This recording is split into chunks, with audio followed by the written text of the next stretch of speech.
Hello friends, myself Dr. Vaishali Vasavada. I welcome you all on my channel. So today we will discuss about clinical features of pelvic inflammatory disease, that is PID. So this will help you to diagnose patient of PID provisionally, or later you can confirm the diagnosis with the help of investigatory aids. So कौन से investigation किए जाते हैं PID में, उसके related भी मैंने video जो है वो अपलोड किया हुआ है और उसकी लिंक मैंने डिस्क्रिप्शन बॉक्स में दी हुई है, जहां से आप उसे रेफर कर सकते हो।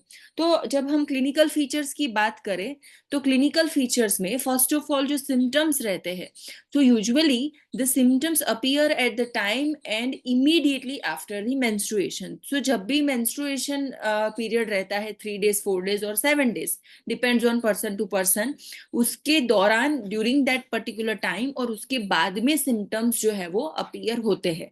तो उनमें कौन कौन से सिम्टम्स मेनली देखने को मिलते हैं, तो उसमें bilateral lower abdominal and pelvic pain which is usually dull in nature. So dull in nature means ऐसा पेन रहता है कि पेशेंट को पेन फील होता है लेकिन उसकी डे टू डे एक्टिविटी जो है वो हैम्पर नहीं होती है।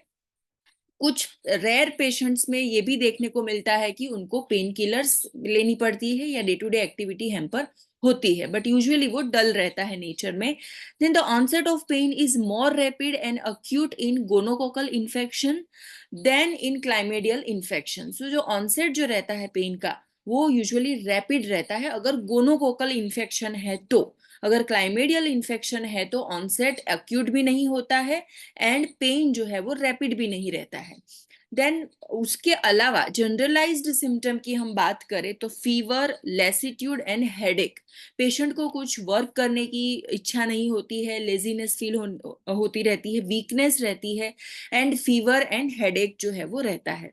देन मेंस्ट्रुअल ब्लड रिलेटेड जो सिम्टम्स है, that is irregular and excessive vaginal bleeding due to associated endometritis। अगर endometritis है यानी कि endometrial layer जो है यूट्रस का वो अगर इन्फ्लेम्ड है, वहां पे अगर इन्फेक्शन है तो irregular और excessive vaginal bleeding हो सकता है। abnormal vaginal discharge which becomes purulent और copious। vaginal discharge जो है वो abnormal रहता है, प्लूरुलेंट रहता है। प्लूरुलेंट यानी कि जो पस फील्ड या तो फाउल स्मेलिंग डिस्चार्ज जो है वो रहता है। देन नोजिया एंड वॉमिटिंग की कंप्लेन हो सकती है पेशेंट को। डिस्पेरोनिया, ड्यूरिंग कॉइटल और सेक्सुअल एक्ट पेशेंट को पेन रहता है जिसे हम डिस्पेरोनिया कहते हैं।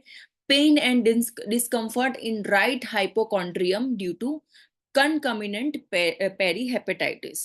कई बार क्या होता है कि लेटर स्टेज में, क्रॉनिक स्टेज में पेरी हेपेटाइटिस डेवलप हो सकता है और उस पेरी हेपेटाइटिस की वजह से पेशेंट को राइट हाइपोकॉन्ड्रियम रीजन में पेन एंड डिस्कम्फर्ट भी रहता है।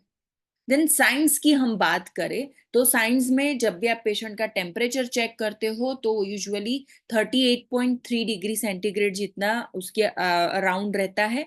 Then abdominal palpation reveals tenderness on both the quadrant of lower abdomen. So lower abdomen के जो क्वाड्रेंट है, यूजुअली जो एब्डोमन के 9 क्वाड्रेंट्स हैं उनमें से जो लोअर एब्डोमिनल क्वाड्रेंट है वहां पे टेंडरनेस रहती है एंड द लीवर में भी एनलार्ज एंड टेंडर। सो जैसे हमने देखा कि पेरी हेपेटाइटिस डेवलप हो सकता है तो जब भी आप लीवर को पल्पेट करते हो उसके क्वाड्रेंट में तो वो एनलार्ज रहता है और टेंडर रहता है। देन वजाइनल एग्जामिनेशन जब भी आप करते हो पेशेंट में तो एबनॉर्मल वजाइनल डिस्चार्ज रहता है और प्लूरुलेंट रहता है। Then congested external urethral meatus because of swelling, because of inflammation जो एक्सटर्नल यूरेथ्रल मिएटस है वो कंजेस्टेड रहता है और ओपनिंग ऑफ बार्थोलिन डक्ट्स जो है through which the pus may be seen escaping out on pressure. So कई बार इन्फेक्शन में बार्थोलिन डक्ट्स भी इन्वॉल्व रहती है और उसकी जो ओपनिंग है वो एक्सटर्नल रहती है, एक्सटर्नल वल्वल वेजाइनल ओपनिंग के पास। तो वहां से भी पस डिस्चार्ज अगर आप उसे प्रेस करोगे तो देखने को मिल सकता है। Speculum examination shows congested cervix with purulent discharge from the canal. तो जब भी आप स्पेक्युलम एग्जामिनेशन करते हो with the help of sim speculation speculum और with the help of cuscus speculum, तो ऐसे टाइम पे सर्विक्स जो है वो कंजेस्टेड रहता है। प्लूरुलेंट डिस्चार्ज वहां से आपको देखने को मिल सकता है. Then bimanual examination reveals bilateral tenderness on fornix palpation which increases more with the movement of cervix. Bimanual examination यानी कि आप पर वजाइनल थ्रू फिंगर इंट्रोड्यूस करके जो एग्जामिनेशन करते हो, एंड उसके साथ साथ आप एब्डोमिनल पाल्पेशन करते हो just above the symphysis pubis, जिसे हम बाईमैन्युअल एग्जामिनेशन कहते हैं. तो उस दौरान ड्यूरिंग बाईमैन्युअल एग्जामिनेशन जब भी आप फॉर्निक्स को पाल्पेट करते हो तो ऐसे टाइम पे पेशेंट को टेंडरनेस रहती है. एंड अगर आप सर्विक्स को मूव करते हो with the help of your fingers तो ऐसे टाइम पे भी पेशेंट को पेन रहता है. There may be thickening of definite mass felt through the fornices, और आपको मास फील होता है with through the fornices. Usually posterior fornix में मास फील हो सकता है. So these are the signs and symptoms of PID, pelvic inflammatory disease. So you can subscribe this channel, you can share this video amongst your friend, and you can click the bell icon ताकि आपको regular updates जो है वो मिलती रहे. Thank you so much.